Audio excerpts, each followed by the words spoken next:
U rikthyer sërish në studio për të vazhduar edhe më tej, gjithmonë me të ftuarit tanë në pjesën e dytë të emisionit. Infeksionet e gratë janë ndër problemet, mund të themi, më të shpeshta shëndetësore dhe shpesh herë mund të ndikojnë në cilësinë e jetës, shëndetin e riprodhues dhe mirëqenien e përgjithshme. Diagnostifikimi i saktë dhe trajtimi në kohë janë kyçë për parandalimin e komplikimeve. Për të kuptuar më shumë rreth shkaqeve, simptomave dhe rëndësisë së analizave laboratorike, sot në studio kemi mikrobiologën Eriona Gjoncari Shaqiri, që do të flasim pikërisht për këto infeksionet që shpesh herë paraqiten tek gjinia femrore. Përshëndetje doktoresh dhe mirë se erdhët në emisionin tonë Ritmi i ditës. Përshëndetje, mirë se u gjeta. Atëherë është një temë të themi tek femrat zakonisht ndonjëherë edhe kemi disi si tabu të flasim për infeksionet, po mund të na thoni se cilët janë infeksionet më të shpeshta të cilët paraqiten tek gratë në laboratori, të themi. Faleminderit për iniciativën, për ftesën. Shëndeti i riprodhues i grave, i femrave, është gjithmonë trend, sepse vetë struktura dhe anatomia e ndërtimit të organit femëror, të organeve riprodhuese, janë të tilla që është vetë anatomia mund të kushtëzojë që të ketë infeksione. Por ashtu si që është ndërtuar struktura anatomike e këtyre organeve riprodhuese tek femrat, që janë afër anusit, afër traktit urinar, ashtu edhe mekanizmat mbrojtës që vetë organizmi që janë të krijuar, krijon masa mbrojtëse. Megjithatë, në kushte normale, këto janë në një ekuilibër. Domethënë në vaginën ose në traktin vaginal, kemi një ekosistem bakteresh të mira, le të themi, ato janë kryesisht laktobacilet, që mundësojnë që pH-i i kësaj mukoze të jetë i ulët edhe vetë në mënyrë fiziologjike të mbrohen nga infeksionet. Megjithatë, këto në periudha të caktuara, sidomos pasi femra fillon me aktivitetin seksual, që është krejt normale pasi në moshën e rritur, atëherë faktorët që ndikojnë në çrregullimin e mikrobiomit vaginal mund të krijojnë kushte që të zhvillohen, që të futen aty bakteret patogjene dhe pastaj të zhvillohen infeksionet, të cilat mund të karakterizohen me vaginozë bakteriale kryesisht, mund të karakterizohen nga kandida, po pastaj ka edhe infeksionet të tjera që janë të lidhura me infeksionet seksualisht të transmetueshme, siç janë Neisseria gonorrhoeae, HPV, Chlamydia trachomatis e të tjera. Doktoresh, mund të na thoni se cilët mikroorganizma janë shkaktarët më të zakonshme të infeksioneve intime? Në përgjithësi, ashtu siç e thash, domethënë vetë bakteret e florës. Për shembull, normalisht flora vaginale duhet të përbëhet nga 90% laktobacile, pastaj 1% të vogël që janë normal në këtë mikrobiot, janë ureoplazma, genitalum, ureoplasma hominis, ureoplasma ureliticum, mund të jetë Gardnerella vaginalis dhe bakterie të tjera anaerobe që janë pjesë normale, po ato janë në 1% shumë të vogël. Atëherë, në prishjen e ekuilibrit që këto laktobacile ulet për shkaqe të ndryshme, për shkaqe të stresit, për shkaqe të uljes estrogenit, të ndryshimit të hormoneve, apo për shkak të përdorimit të disa solucioneve intime që femrat mund t'i përdorin për shkak të promocionit, ato mund të ndikojnë në çrregullimin e këtyre baktereve të mira dhe këto bakteret anaerobe, siç është për shembull Gardnerella, Prevotella, Mobiluncus e të tjera, këto duke gjetur hapësirën bosh në regionin vaginal, këto shumohen edhe shkaktojnë pastaj simptomat që mund të jenë thatësi, mund të jenë kruarje, djegje gjatë urinimit, kandida gjithashtu në një sasi shumë të vogël, në 1% shumë të vogël, nuk përbën asnjë farë problemi për për shëndetin të gruaja, po kur ajo shtohet në madhësi, atëhere fillojnë simptomat dhe patjetër që si do ta detektojmë këtë, patjetër që duhet të diagnostikohen, sidomos me analizat mikrobiologjike për të marrë diagnozën, për të identifikuar se cili mikroorganizëm dominon në këtë florë dhe pastaj me terapinë adekuate tek ginekologu edhe me kujdes janë probleme që mund të rregullohen.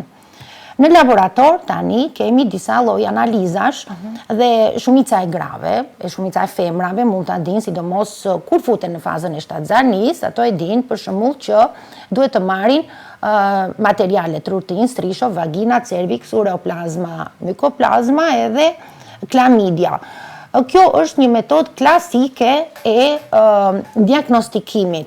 Megjithatë, këto metoda klasike na japin në një farë, kanë disa disavantazhe, sepse këtu ka të bëjë për shembull transportimi i strishove mikrobiologjike, domethënë që të kushtet për të rritur në mënyrë kultivabile, domethënë që të rriten, që të shohim këto baktere me sy, janë shumë specifike për patogjen të ndryshëm. Domethënë kapacitetet mikrobiologjike, jo vetëm tek ne, por në të gjithë botën, janë më të kufizuara për të detektuar për shembull uroplazma ureliticum, genitalum, për të identifikuar Neisseria gonorrhoeae, Trichomonas vaginalis, këto janë disa lloj baktere që mund të shkaktojnë infeksione, por në këto kushte të klasike mikrobiologjike janë shumë të vështira për të kapur.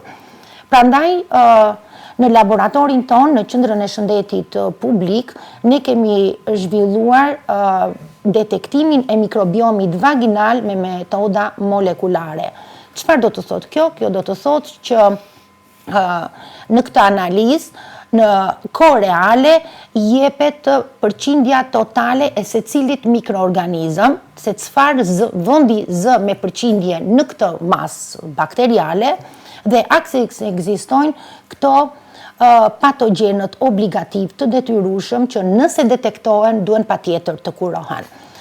Ky është një inovacion që ne vazhdimisht tani po e punojmë rutinë dhe femrat që kanë probleme edhe minimale, sepse kur arrihet në këto simptomat shumë të fuqishme, domethënë ato fillojnë një herë simptomat me tharje, pak si pickim, domethënë janë edhe të durueshme dhe madje shumë femra edhe nuk shkojnë në ginekolog. A mund të themi se cila është ajo simptomi i parë që e shtin të them një grua që duhet ta bëj patjetër një analizë mikrobiologjike? Po them që aroma e keqe në regionin genital, sekrecionet të bardha që janë më shumë se... Mund të themi që këto janë një ndër simptomat e para? Po, mund të ketë për shembull djegje të gjatë urinimit, mund të ketë skuqje të regionit genital. Domethënë këto janë disa shenja kryesore të cilat femrat duhet të shkojnë tek ginekologu edhe duhet të diagnostikohen. Janë ndonjëherë, domethënë janë shumë dërgohen prap analizat mikrobiologjike si vagina, cervix për metoda kultivabile. Domethënë ajo që ne ofrojmë edhe që ginekologët, po nga njëra anë edhe vetë pacienti, me ato nëse e dëgjon këtë emision ose nëse është pak i interesuar, mund të ndodhë për shembull që na ka ndodhur që na kanë ardhur pacient direkt në laborator dhe kanë thënë po unë akoma kam probleme, por me këto analizat më kanë dalë mirë, sepse këto analiza klasike nuk e kanë shumë të vështirë të identifikojnë Neisseria gonorrhoeae, kanë vështirë Chlamydia trachomatis, Trichomonas vaginalis duhet për shembull sipas paraziti është i tillë që në momentin që e marr brenda gjysmore duhet të kryhet analiza. Imagjinoni nga momenti që je në ginekolog derisa të arrihet tek mikrobiologu, derisa të futet në sistem, derisa të punohet, vetë mikroorganizmi vdes. Prandaj, metoda një femër që ka edhe disa simptoma jo shumë të thella, ose jo shumë të fuqishme, atëherë mundet të kërkojë tek ginekologu një analizë të mikrobiomit vaginal. Neve kemi analizën femoflor screen quhet ajo, ku jepet sasia e përgjithshme e laktobacileve, jepet candida, bakteret anaerobe, jepen patogenet obligative, siç janë Neisseria gonorrhoeae, Chlamydia trachomatis, Trichomonas vaginalis, edhe disa viruse siç është cytomegaloviruse dhe herpesi genital. Doktoresha, a mund të themi se a mund të ketë infeksione dhe pas simptome? Dhe sa janë të rrezikshme? Tani infeksion themi kur patogjeni është në organizëm. Tani simptomat mund të kalojnë pa simptoma disa sende. Kur bëhet fjalë për mikroorganizmat që janë seksualisht të transmetueshme, për shembull siç është edhe Neisseria dhe HPV dhe Chlamydia, në fillim ato janë pa simptoma, ato e para punë, domethënë në fillim ja transmeton partnerit ja transmeton njëri tjetrit. Dhe ka një periudhë inkubimi që varion nga bakteri, nga mikroorganizmi në mikroorganizëm. Neisseria ka deri në 7 ditë. Chlamydia trachomatis shkakton deri 20 ditë. Chlamydia trachomatis, për shembull, është një infeksion i fshehtë që mund të mos shkaktoj simptoma, por mund të shkaktoj infertilitet, mund të shkaktoj probleme të pjesës së sipërme të traktit genital. Prandaj rekomandohet që pasi të zhvillojnë, pasi femra të futet në pjekurinë e saj që ka filluar një aktivitet seksual, në mënyrë parandaluese, ajo patjetër duhet të ketë mjekun e saj ginekolog dhe nuk mund të them çdo vit, ama të paktën një herë në 2-3 vjet duhet të bëjë disa analiza në lidhje me statusin statusi i saj, sepse ka dhe faktorë të tjerë që ndikojnë, të thamë, janë stresi, janë hormonet që mund të ndryshojnë, jeta sedentare e të tjera dhe ka zgjidhje në këto raste. Një problem që mund ta paraqes për shembull si një përkeqësim të situatës është për shembull kur kemi vaginozë bakteriale. Vaginoza bakteriale, domethënë normalisht kur vinë briset në laborator, neve detektojmë edhe disa lloj baktere që quhen aerobe. Këtu janë Escherichia coli, janë Klebsiella, janë disa sende tjera. Vaginoza bakteriale e shkaktuar prej këtyre mikroorganizmave është pothuajse shumë e ulët shansi. Domethënë bakterioza vaginale shkaktohet kryesisht nga bakteret anaerobe edhe këto ureoplasma candida. Por këto bakteret aerobe, vetë regioni genital është shumë afër, vagina shumë afër anusit dhe këto baktere që i përmenda siç janë Klebsiella, Escherichia coli, këto janë baktere probleme nëse identifikohen në urinë, për shembull urinokultura. Prandaj, kur një grua ne patjetër e notojmë, po nga presioni që kemi dhe nga pacientët dhe ne ginekologët japim edhe një antibiogram, por nëse e trajton këtë lloj bakteri kur identifikohet nga vagina me antibiotik, ajo e përkeqëson më shumë situatën, sepse do e shkatroj komplet florën që është në vaginë dhe aty do zhvillohet vaginoza bakteriale nga anaerobet e tjera. Prandaj duhet një bashkëpunim më i thellë midis ginekologut, pacientit edhe mjekut në laborator mikrobiologut. Doktoresh, mund të na thoni se si dallohen infeksionet bakteriale, mykotike dhe ato virale? Në përgjithësi, infeksionet virale, ku përfshim HPV-n, herpesat, cytomegaloviruset, identifikohen vetëm me anë të analizave molekulare. Do me thënë, tani, edhe juve si që kine dëgjuar edhe ginekologët, edhe çmimi i fondit për detektimin dhe genotopizimin e HPV-s është ulur për shkak të ataj që të më shumë femra të kenë akses në këto lloj analizash.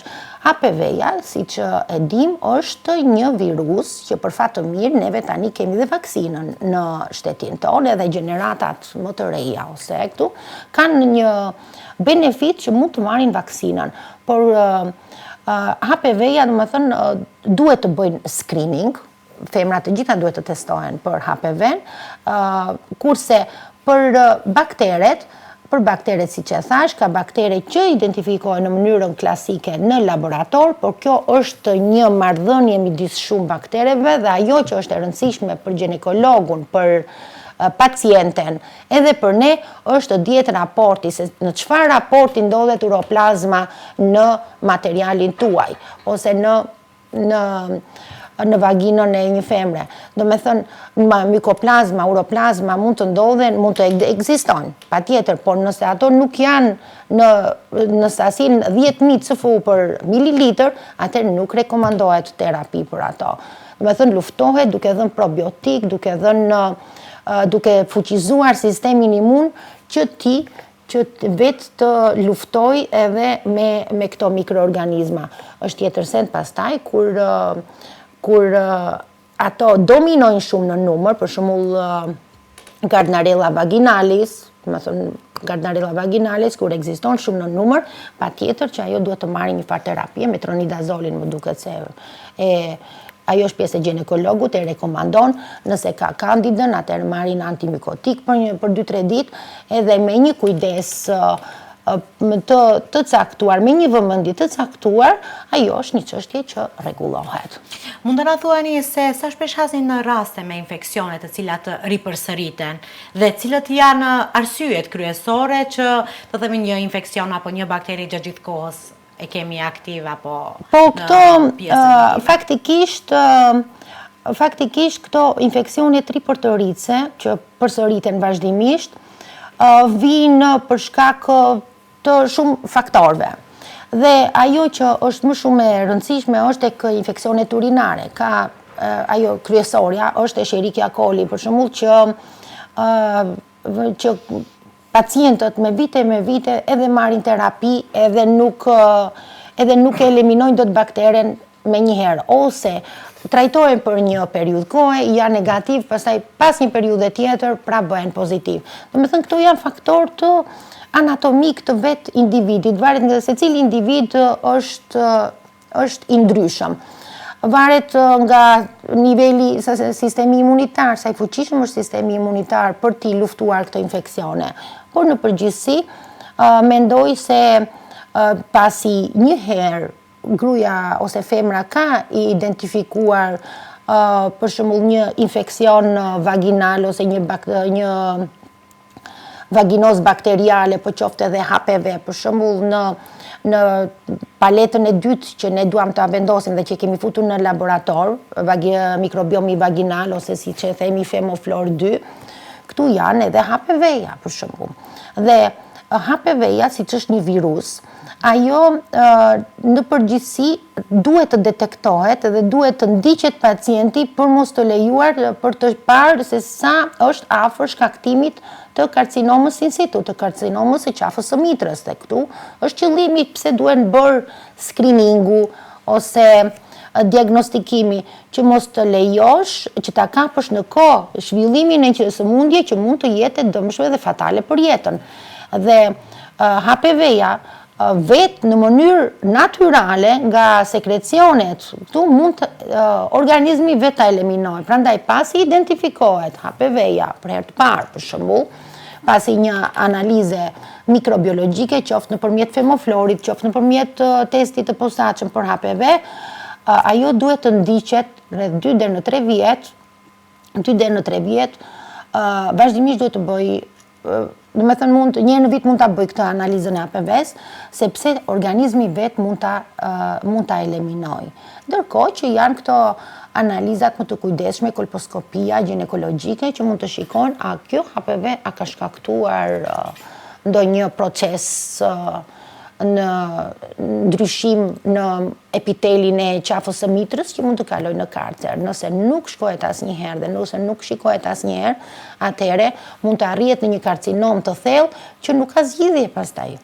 Prandaj është qëllimi i testimeve. Cilët janë gabimet më të shpeshta që bëjnë pacientët para se të paraqiten në laboratori?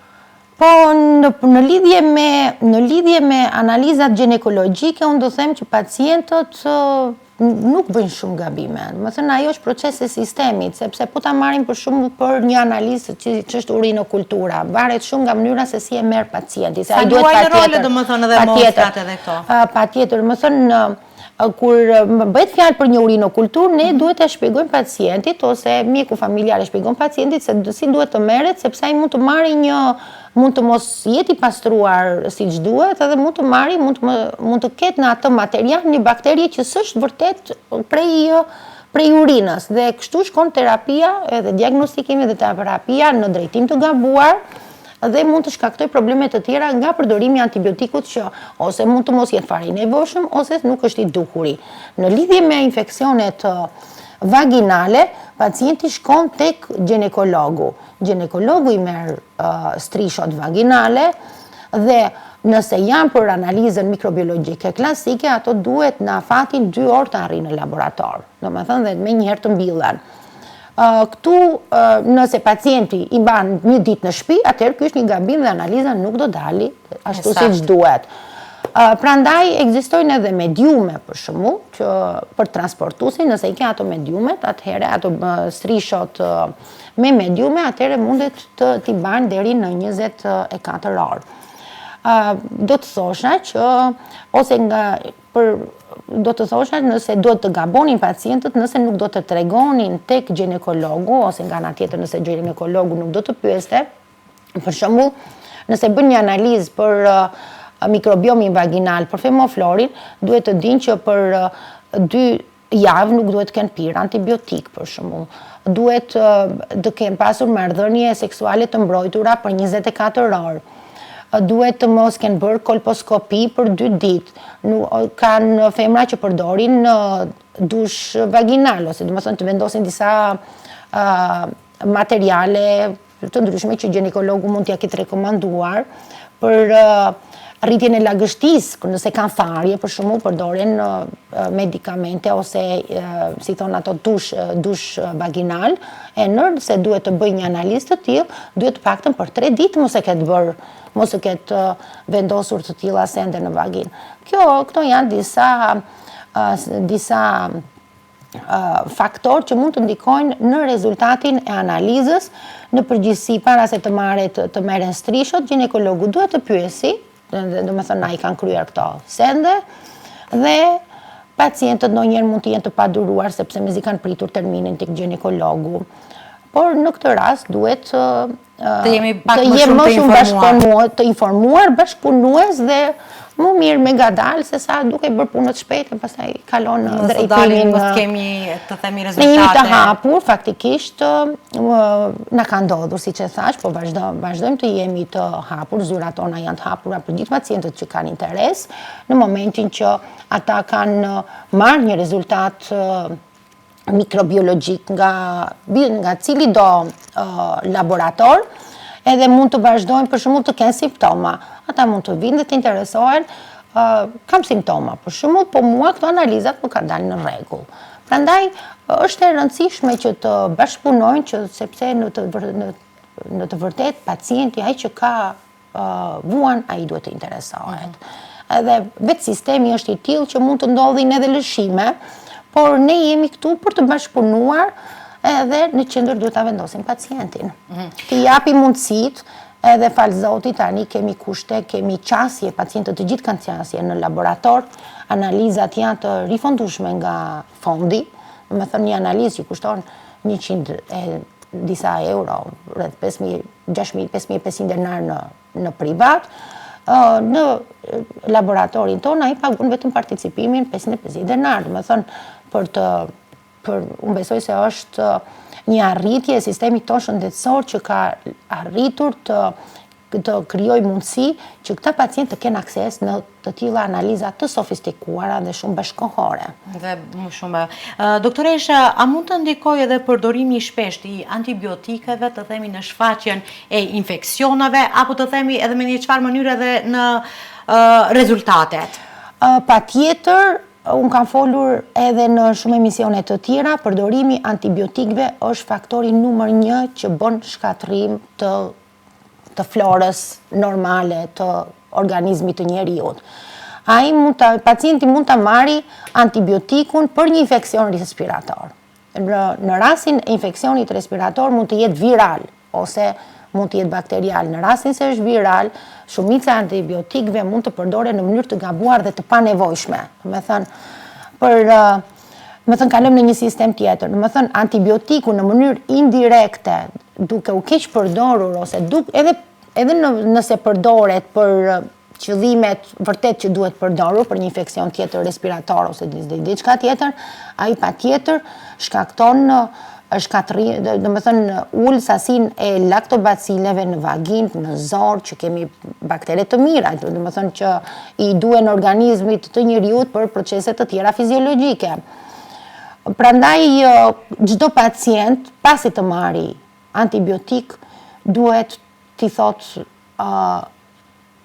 mjeku të vetë, a vërtet është e nevojshme, a ka mundësi ta kaloj pak të antibiotik. Kjo duhet jetë pyetja e parë që se cili pacient duhet të jetë në dyshim pasi merr antibiotikun. Se lufta për rezistencën ndaj antibiotikëve është shumë e madhe dhe kjo është një luftë që mundet të më tutje kur të ketë një infekcion tjetër që duhet të trajtohet, atëherë nuk mund të gjejmë antibiotik se çfarë t'i japim. Ndërkohë pacientët kanë përdorur pa mas antibiotik për çështje tjera. Tani, për shembull, jemi në kushtet, jemi në verë, pritet që infeksionet virale nga influenca, nga gripi, nuk janë në sezon, po ka infekcione tjera respiratore që mund të shkaktojnë koll, rrjedhjet hundëve, sende, që mund të çojnë pacientin të shkojë tek mjeku familjar, edhe janë rinovirusin, janë këto para-influenza, që janë sezon, nuk janë vetëm në muajin e dimrit, ata ekzistojnë gjatë gjithë verës.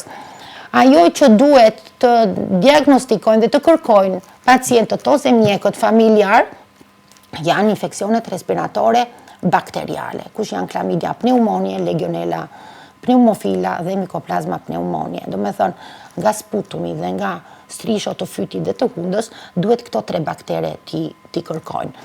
Edhe antigenin e legionellës dhe të streptokokut në urinë. Këto janë 3 analizat kryesore që eliminon një infekcion bakterial. Nëse këto dalin negative, atëherë pacienti mund të presë 1 javë, 2 javë, mund t'i duroj simptomat, mund të marrë vitamina, mund të marrë lëngje.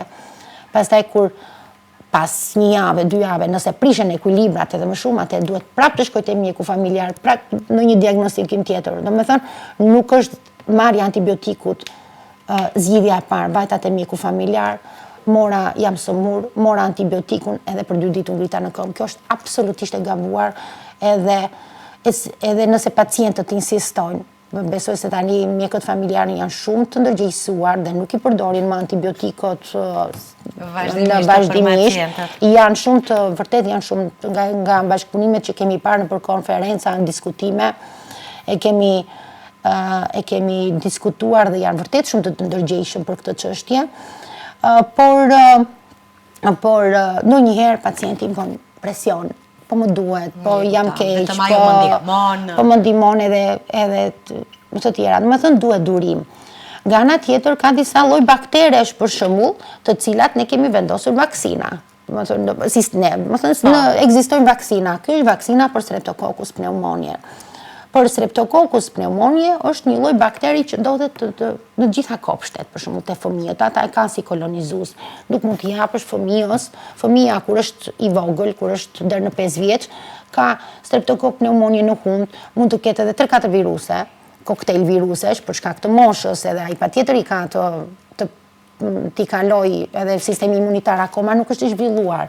Do me thënë, për këtë shkak, do me thënë fëmijët vaksinohen, do me thënë të gjithë që kanë fëmijë të vegjël, ata duhet ta ndjekin kalendarin e vaksinimit.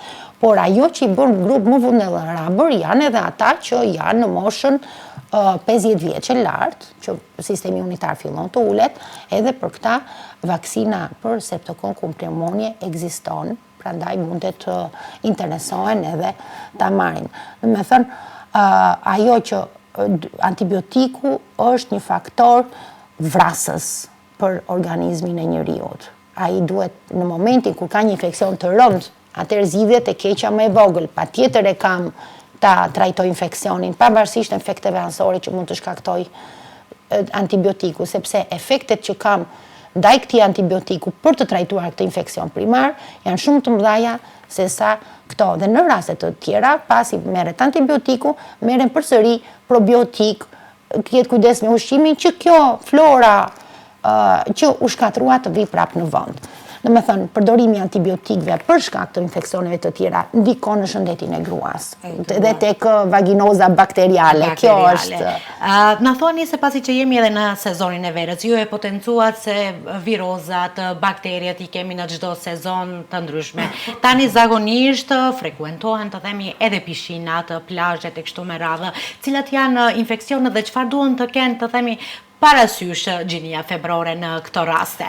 Por këto janë në përgjithësi kur shkohet në pishina, infeksioni kryesor që mund të merret, ne bëjmë kontrollin e ujit të pishinave për regionin e shkupit, edhe po të them që janë rregull, analizat rutinë. Domethënë, pishinat kanë një farë, janë në kontrollin e shtetit, inspektorët janë atje vazhdimisht, bëjnë kontrollat e ujit për baktere.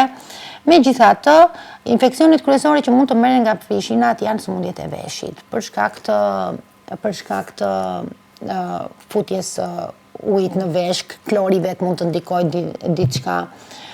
Domethënë, ajo varet nga individi në individ. Në plazh përsëri, nëse ke plazhe të ndotura, do të thosha, mund të ndikojnë, pa ato të mira që je plazhi, besoj janë shumë të fuqishme, ose pushimet edhe deti, edhe ajri, domethënë kanë një efekt më shumë pozitiv se sa të mendoj domethënë do marr ndonjë infeksion vaginal. Kur bëhet fjalë që po shkoj në plazh, po vë në pushim, nuk mendohet infeksioni vaginal. Megjithatë, në njohuritë dhe në edukimin tonë, ne duhet ta dimë që kur përdor banjot publike mund të marrësh një infeksion. Prandaj kur shkon në tualet, gjëja e parë duhet të lash duart, pastaj shkosh në tualet, sepse vetë duart e tua do të shkaktojnë probleme. Domethënë këto janë disa vese që secili i ndërton gjatë jetës, dhe pavarësisht se është në stinën e verës dhe në plazhit edhe në jetën rutinë, aktivitetet rutinë këtu në Shkup apo kudo që janë, këto mund të shkaktojnë probleme. Prandaj higjiena personale është numër 1, sidomos larja e duarve, kur shkon në tualet, lahen duart. Para se të shkosh, edhe pasi del, lahen duart. Duhet të kenë kujdes me përdorimin e tepruar të disa medikamenteve ose të disa lloj materialesh që mund të gjenden në farmaci, tani ke pa mas. Ato mund të intima, domethënë larja shpesht ose në një farë mënyrë kujdesi shpesht për regionin vaginal mund të çojnë prapë në infeksione. Domethënë duhet një e mesme përpjershme ose një ekuilibër. Domethënë nuk mund të jemi paranoike të themi këtu kam infeksion vaginal, se vetë mendimi dhe stresi mund ta çojë atë.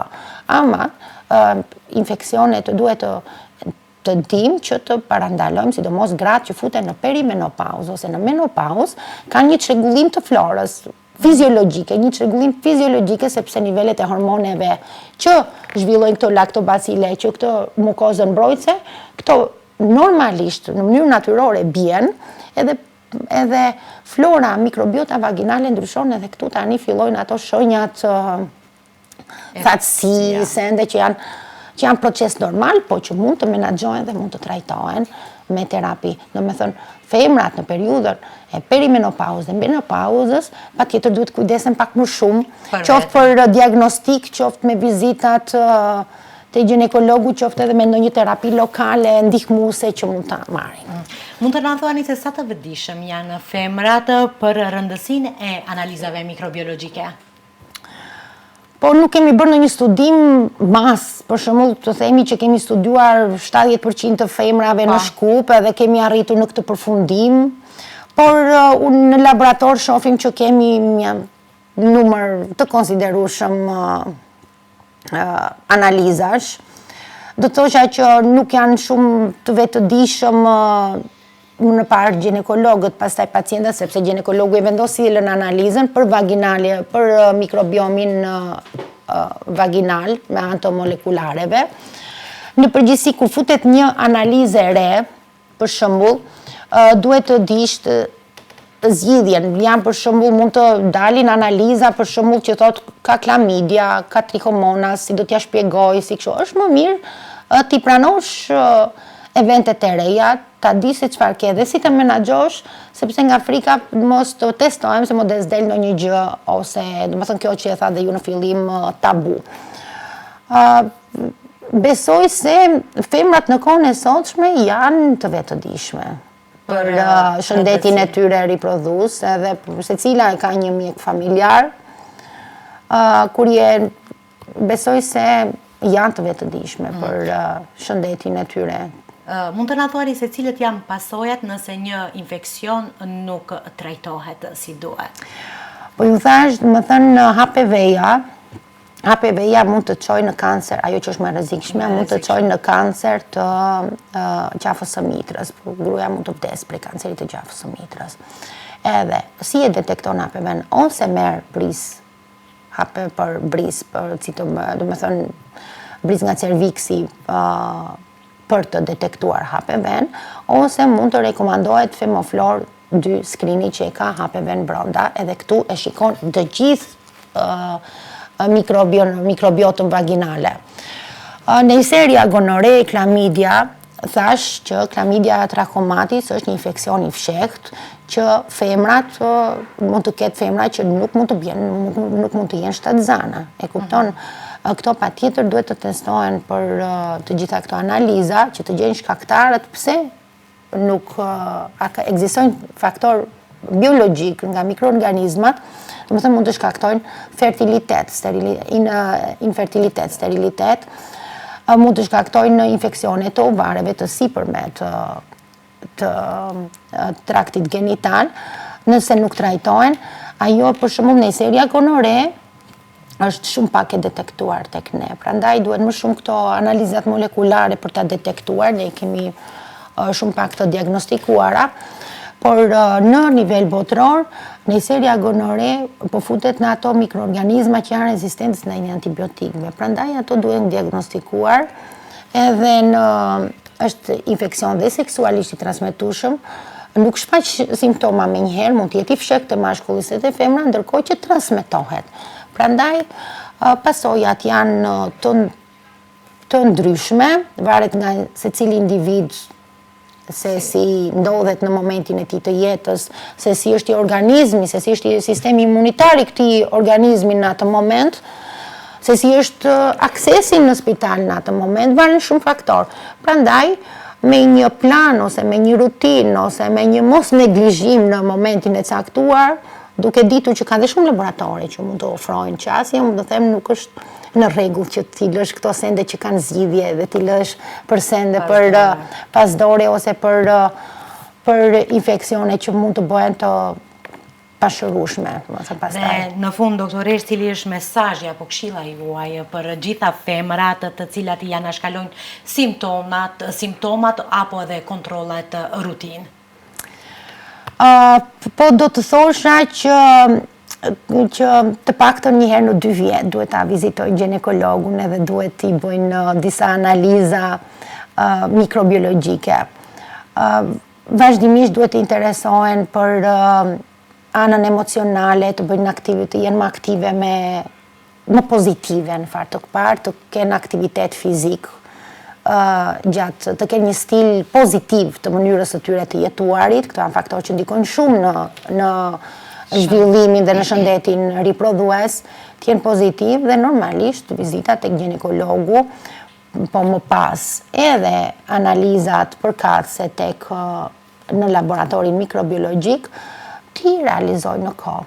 Edhe nëse del diçka pozitive, domethënë kjo nuk duhet të merret si tabu, pse e kam, pse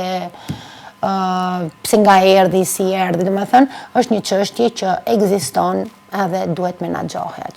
Që ka shërim dhe... Po, që ka shërim, që ka... Mos të vim deri tek ajo faza, për shembull, që bëhet vërtet patologjike. Patologjike është kur patjetër e ke të shkosh në spital, tek ginekologu dhe e ke lejuar sëmundjen të marrë edhe jetën. Më thënë, ekzistojnë. Ekziston. Ju faleminderit edhe një herë që ishit pjesë e emisionit tonë Ritmi i ditës për gjitha këto këshilla dhe mesazhe dhe për gjitha ato informacione që i dhat pikërisht për gjininë femrore dhe besoj që sadopak të kishin dëgjuar, të themi shikueset, se për çfarë konkretisht dhe çfarë duhet të kemi kujdes, sidomos kur bëhet fjalë për shëndetin e njeriut.